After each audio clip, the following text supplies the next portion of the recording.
بسم اللہ والحمد للہ والصلاۃ والسلام علی رسول اللہ۔ آج موضوع ہے قضائے حاجت کا بیان۔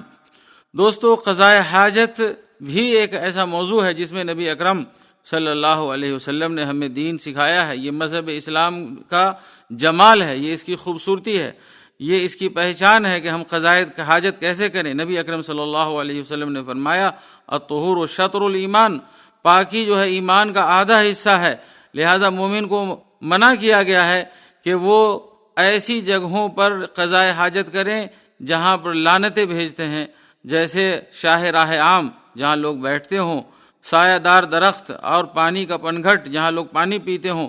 نبی صلی اللہ علیہ وسلم نے ان چیزوں سے منع فرمایا۔ ایسے ہی ٹھہرے ہوئے پانی میں پیشاب کرنے سے منع فرمایا۔ کسی بھی پانی میں پیشاب آپ کریں گے تو وہ پانی خراب ہو جائے گا، نبی صلی اللہ علیہ وسلم نے منع فرمایا ہے۔ اسی طرح نبی صلی اللہ علیہ وسلم نے منع فرمایا ہے کہ کوئی بندہ کھڑے ہو کر پیشاب کرے، ہوا کے رخ پر پیشاب کرے کہ چھینٹا نہ پڑے، چھینٹا سے بچے۔ جیسے کوئی شخص کھڑا ہو کر پیشاب کرے گا یا سخت زمین پر تو اس کے جسم پر چھینٹے پڑیں گے، اور آپ صلی اللہ علیہ وسلم نے فرمایا کہ قبر میں عام عذاب یہ پیشاب کے چھینٹے کی وجہ سے ہوا کرتا ہے۔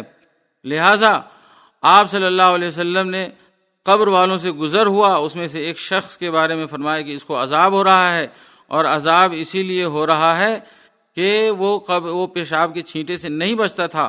نبی اکرم صلی اللہ علیہ وسلم نے ارشاد فرمایا اذا دخل احدکم الخلاء فلا يمس ذکرہ بیمینہ، جب تم میں سے کوئی شخص بیت الخلاء میں داخل ہو تو دائنے ہاتھ سے اپنی شرمگاہ اپنے ذکر کو نہ چھوئے، اور جب وہ داخل ہو بیت الخلاء میں تو دعا پڑھے اللہم انی اعوذ بک من الخبث والخبائث، اور جب وہاں سے نکلے تو یہ دعا پڑھے غفرانک، اور قضائے حاجت کے دوران قبلہ رخ اپنا چہرہ نہ کرے، اور اسی طرح اپنی پشت بھی نہ کرے، دونوں حال سے پرہیز کرے کہ قبلہ خانہ کعبہ ہمارے لیے یہ بہت بڑی چیز ہے، بہت احترام کی چیز ہے۔ اسی طرح اپنے ساتھ قرآن کریم نہ لے جائے بیت الخلاء میں، نبی اکرم صلی اللہ علیہ وسلم نے منع فرمایا، اور بیت الخلاء کے اندر ذکر نہ کرے۔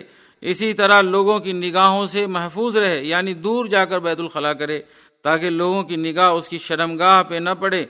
اسی طرح پاکی کا خیال رکھے اور معاشرے ماحول کا خیال رکھے۔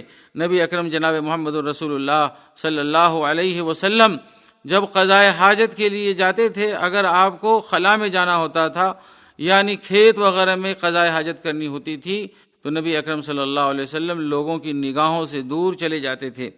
تو لہٰذا مسلمانوں کو چاہیے کہ قضائے حاجت کے وقت آداب کا خیال رکھے۔ کھڑے ہو کر پیشاب لوگ شروع کر دیتے ہیں جس سے چھینٹے پڑتے ہیں اور اس کی شرمگاہ کو گزرنے والے دیکھتے ہیں۔ وصلی اللہ تعالی علی نبینا محمد وعلی آلہ وصحبہ وسلم۔